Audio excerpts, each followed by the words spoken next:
Ladies and gentlemen, welcome back from New York City. You're watching WCS America, the Challenger League. We just saw Jim take down Jaedong 2-0 to advance to Premier League Season 2. I'm Axeltoss. I'm joined by Axslav. Before we proceed with the day's festivities of StarCraft 2, I want to let you know about Full Sail. Never mind, I want to show you all the group card of what's happened so far today, and then we'll talk about Full Sail. Jim taking out Drunkenboi 2-0. Jaedong taking out Ian 2-0. Jim taking out Jaedong 2-0. Lots of 2-0s today. 3 out of 5 so far. Coming up next is going to be Drunkenboi versus Ian. Of course, this is going to be a great match. Really looking forward to it. Are you looking forward to it, Nick? I am. Of course, the winner of this will, even if they end up losing to Jaedong later, will have the guaranteed spot in Challenger League next season, whereas the loser is going to have to requalify. Correct. So, very important match coming up. But again, before we get into it, Full Sail University, want to do a quick plug here. Of course, Full Sail is the official education partner of MLG. Take a look at fullsail.edu/MLG. If you go there and fill in some information about yourself, and they'll send some information back to you. You can find out if it's a proper fit. Of course, Full Sail, if you want to get into like the gaming industry type of a thing, if you want to get into like graphic design, video game production, video game design, stuff like that, definitely go to that website, check it out, and find out if it works for you. So, that being said, are the players ready? I'm going to ask.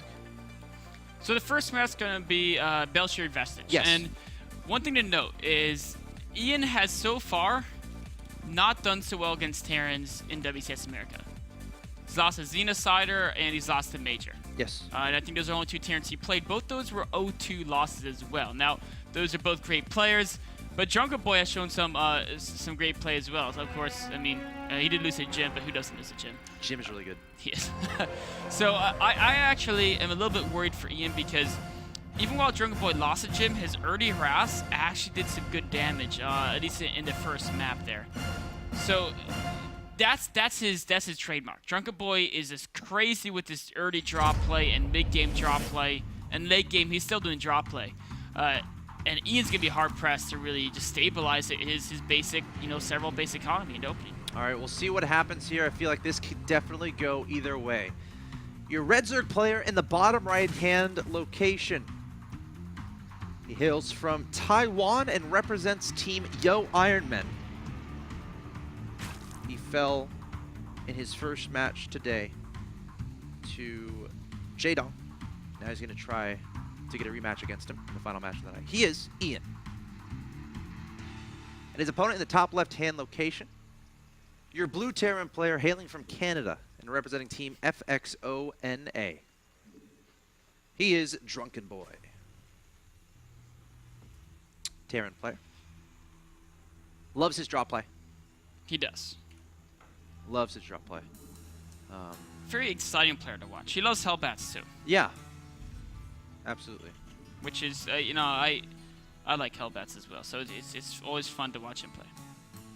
I'm curious to see how he's going to play TVZ though, because I'm trying to think. All the games we saw him play State, we just saw him, of course, play Gym. Earlier, I believe we saw TVT with him in the bracket stage as well. I can't recall his exact path, but Drunkenboi? Yes. He went 1-2 against State in the Challenger League bracket, so he didn't win. Oh, he didn't. Okay, so it's just we haven't seen too much of him. Oh, it must have been in the qualifiers earlier. Yes. I think I might have seen a TVT. Yeah. Trying to qualify for Challenger League. But anyways, I haven't seen him play some TVZ yet, so I'm excited to see. Is he going to do that same crazy aggressive drop everywhere style against Zerg? I mean, it can work against Zerg just as well as it can work against Protoss or Emir. So one part of me just says, why not? If it's how he plays other matchups, why not play TVZ just the same?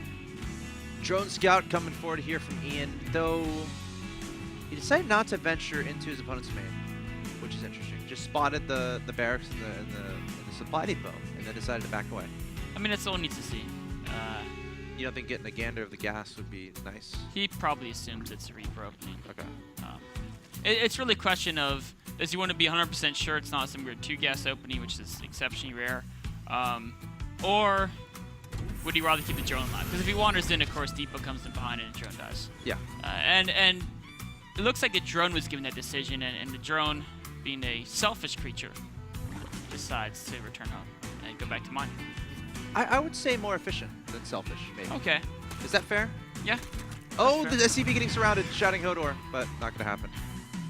He's going to fall. It's not big enough to handle the drone surround. And now the Reaper coming forward. Let's see if he gets surrounded. the Reaper gets surrounded by drones, that's an embarrassing moment for the Reaper. I've surrounded a Reaper before. And that Reaper was probably embarrassed. It probably was. Reaper's gonna try to cut it. Yeah. Of course, till speed gets out or a couple queens, Reaper can be pretty annoying. It can be. Goal here is to be very cautious of what your opponent is doing, consistently scouting your opponent's main natural expansion. And then, if you could be really fancy, snagging the drone that's going to take a third is actually super cool, and you can get away with that. Zerg players have gotten so much better over the last month at defending this Reaper harass. I remember early on, Terrans would get like 3-4 Reapers just because they knew they could do so much damage. Right. Just killing, I mean, the first one would kill like 2 drones, but Zerg players between, you know, turning drones into buildings before they die, pulling them back early, zoning out the Reaper, combining the queens and slow Zerglings to just try to zone it out. The Reaper is almost more scouting than damage dealing nowadays, unless you really want to commit to a whole ton of Reapers. Drunkenboi is going to get the single Reaper.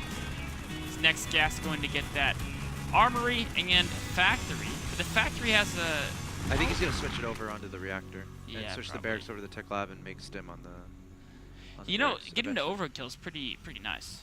And I don't know what exactly did. I don't think the Overlord saw anything. He saw. I think he saw the factory and, okay. the barracks. But he didn't see the armory, right? Correct. He did not see the armory. The factory, Zerg would probably assume anyway. Pretty much every Terran player is going to go factory against Zerg because you want to have something on the map to scout if the Zerg's attacking, and also, of course, to help slow creep spread. The Reaper can do that up until it gets killed by speedlings, which is going to be soon. Is inevitable. Yeah. In fact, it's this right now. Yeah. Oh. Oh, being tricky, but almost. Tried to make it happen. Now this is interesting. He's actually going into tank production. Okay, he just made one tank. I'm fine with that. Because some Zerg players, some Zerg players will like do a little roach thing, especially like a player like Life. Not too near, it's like 7 or 8 roaches, but the tank helps so much against that. And honestly, I might go as far as to say it completely shuts it down. And what's so important is the positioning of the tank. You want to make sure that the roaches can't easily pick off that tank. It's your most important defensive unit. So wherever your wall is, wherever the closest roaches can get to that tank, make sure it's placed back far enough that they can't gain easy access to it. He's going for a stim and going for that Hellbat follow-up. And on the other hand, Ian is getting the roach war, and he does have a significant amount of minerals saved up.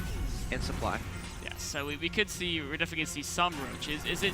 Interesting. He's getting the 2 Evo chambers before the roaches. He might only get a few. I think he's just going to get Did he spot the tank, maybe?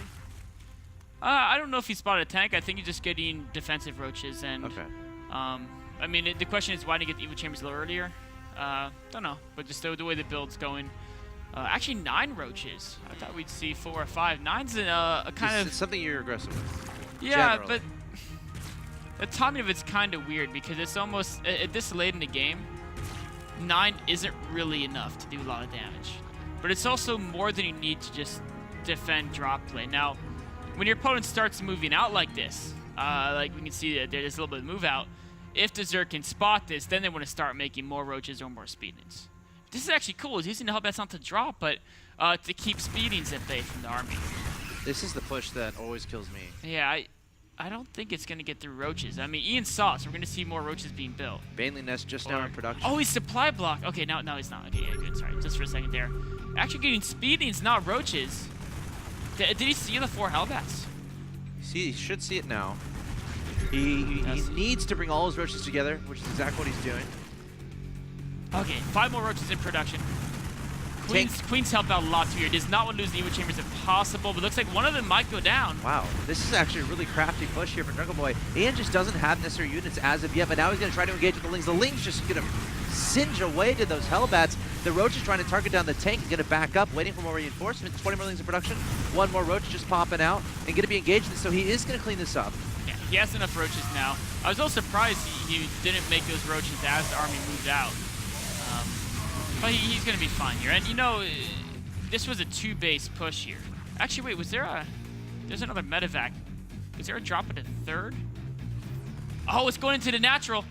Oh yeah, Hellbat drop in the natural expansion, taking down a lot of drones. 3 kills and 5 kills on those Hellbats. Meanwhile, there's a 1 Marine drop in the main just being annoying.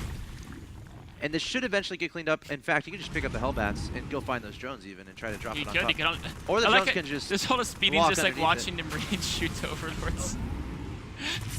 It's like, okay, there. Oh, Queen gets fried to pieces there. This is what Drunkenboi loves to do. Yeah, he is just relentless with this. And without Queens, you know, the medevacs, nothing can shoot him. And the layer is halfway done. And it's actually being at the third, interestingly enough. Kind of wanting to hide his intentions from his opponent a little bit. So, Drunkenboi did a good amount of damage, but it is important to know his third just finished now. It's a very late third command center. And Ian, you know, he didn't take too many worker losses. Right. Oh, but there's a double. There's 2 medevacs hitting the natural right now. Oh, Hellbats going after those drones. And it looks like there's 3 Hellbats inside those. I think one of them died or he just not have 4. Hard to tell. Anyways, going to the third base now. There are some roaches there, but he can just drop and just kill some drones and pick back up. Sporecore, he doesn't want to lose the medevac, so he didn't commit too far there. Sporecore was keeping him back a bit. I'd like to see him start 2-2 on his engineering base. Yes, he does have an armory. Of course, he wouldn't have held back. Because remember, he took out the Evo chamber earlier. I feel like it'd be good to recognize that you're likely going to have an upgrade advantage and keep it up. It's so important in the TVC matchup. There's the 2-2. And of course, the next step is going to be securing that third base, adding on medevacs, and of course deciding, probably putting a factory on a reactor and cranking out Widow Mines. I think it'd be good. Or Hellbats. Or, you know, Hellbats good too. Or get a second factory. Yep, get both. Why not? Yep. The Agnes is at a lot, which I think is really cool. And it's also could be why he beats players like Jaedong. But back to this game. We have Ian going mass roaches. Now, the Hellbat Marine composition is actually very good against Beatings and Banings as long as you can split the Hellbats up just a little bit because they're so beefy. They don't even die to Banings that fast. But against mass roaches, he only has 2 Marauders, and there's very few Marines as well. Now, Hellbats, if they can get close to the roaches, do actually well against roaches. But on creep with the roach speed advantage, they can kite around very well. And also against roaches, Hellbats have to bunch up as they approach the roaches. And that's when the Banings become very efficient. So I think Ian actually has a very good combination. It's a lot of stuff. He has a lot of stuff. There's the scan, and Drunkenboi is just going to take this. I don't know. This feels like a lot of stuff from the Zerg player. It is. I mean, Ian just has so many units there. And Drunkenboi scanned it, so he knew that. He took the engagement, which is a little bit surprising to me. Well, the medevacs are alive, which is the expensive part of the army. Fair enough. It's kind of weird because on the one hand, you lost the battle. On the other hand, he actually didn't lose too many units because it was all just cheap replaceable units. But the units he lost could make him weak to counterattack. All right, let's see what happens. A bunch of roaches sprinting across the field. The Lings staying back in the main to try to deal with this draw play. There are a lot of Marines and Marauders here. Remember, 2-2 is not yet done. No bunker in this area, and they're kind of spread out a bit. So he's just trying to hold that with just a clearly inferior army. Oh gosh. Okay. I mean, his third is obviously has to be banded. Yeah. And the drop was deflected as well. I mean, it did a nice job of killing some units, but it was pretty much deflected. It's returning home now, but there's nothing really in those medevacs. Just a couple Marines left. Of course, very important to keep those medevacs alive. They're the expensive ones. If you don't have to replace them throughout a game, you're going to be very happy indeed. Now, no additional tech from Ian as far as Aspire, as far as infestation pit, stuff like that. And that 2-2 you were talking about earlier is now done. Ian's still only on 1-1 for the Zerglings, with no 2-2 even started yet. So yes, the third was not a Drunkenboi, but like you said, there's no tech from Ian. He's really committed to this low tech composition. And Drunkenboi's medevac count is getting to the point where the roaches are going to start to do almost nothing. Once there's a medevac per unit, roaches basically don't really do too much anymore. Obviously, they still do something, but it's going to be all down to the Bane units. This is scary. This is very scary. I would love to see a siege tank, but again, the factory is still attached to that reactor. Only Marines Marauders here. Only 2 bunkers, and Ian is going for it right here, right now. He's pretty darn all in. Remember, he only has 1 carapace. He has no. I think he has 1 melee as well. The Baneling's detonating into the bunker, trying to track down the Marines and Marauders. Marauders going to be taking most of the damage. The Marines sprinting back behind the mineral line, but the Banelings are going to be targeted down. So a lot of Marines still alive, and now there's about 10 Banelings in production here from Ian, so he's not yet done with this. Can he get those solid connections he needs? Oh man, you know, he's killed a lot of SCVs, but there's so many medevacs there. The Baldus isn't dying, and there's a counter drop hitting the lair of Ian, and there's no response to it right now. There's a few Zerglings being mustered up, but the drones are being massacred here. And this is a situation where Ian kind of had to win with that because Drunkenboi has the 2-2. He has a ridiculous amount of medevacs in the air. This is what 2-2 does. This drop is not dying. I think it killed like 40 Zerglings or some insane amount without even, like, nothing died there. Now he's counter pushing here. Big follow-up push. Ian's gonna need a horde of like speed baiting connections. He's trying to morph some now. but it looks like he's only morphine 8.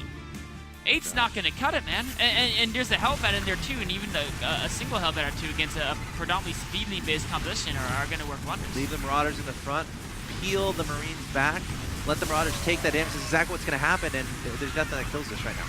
Yeah, not with that many medevacs. You just can't. Oh, the mule's being dropped. Some Banelings trying to be heroes, but again, it's just too much. There's the GG, Drunkenboi. Wow, taking game 1, defeating the Taiwanese player. Nicely played. It was. It was really nicely played. I mean, there's some moments where, you know, it's like they won battle, right? Where Ian had a whole ton of units. Yeah. It was weird because Drunkenboi, he lost the battle, but he didn't actually trade that horribly because his army was so much smaller anyway, and he saved all the important units. It's like, yeah, he lost like 8 Hellbats and 10 Marines, but it wasn't that big a deal. But that was where he got so far ahead in upgrades is what really helped him out that game. Yeah. And killing that Evo Chamber with his first attack. Yes, the first attack was stopped. When he killed that Evo Chamber, that's huge because the Zerg just took forever to get 1-1. He never went to 2-2. And then, I mean, with Bio versus Speedlings, upgrades are like 90% of the battle. And like throughout all that, Ian's making units and not necessarily drones, not necessarily proceeding with his tech. So Drunkenboi throughout that game just being completely relentless. Attack, attack, attack, attack, attack. Ian never really able to take a breath and really focus on his game plan. So Drunkenboi taking game 1 there, guys. This is a best of 3. So we got game 2 coming up after a quick break.